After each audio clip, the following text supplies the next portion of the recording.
我的宿舍不太安静，所以下午我常去图书馆学习。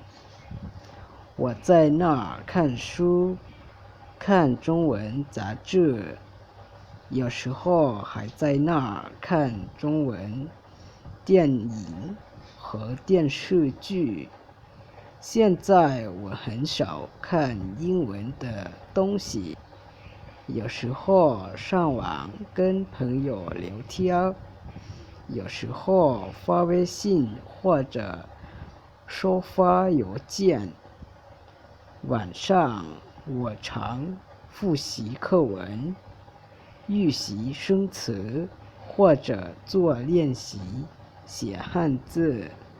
星期六和星期日我在宿舍休息，有时候跟朋友去公园玩，或者去超市买东西。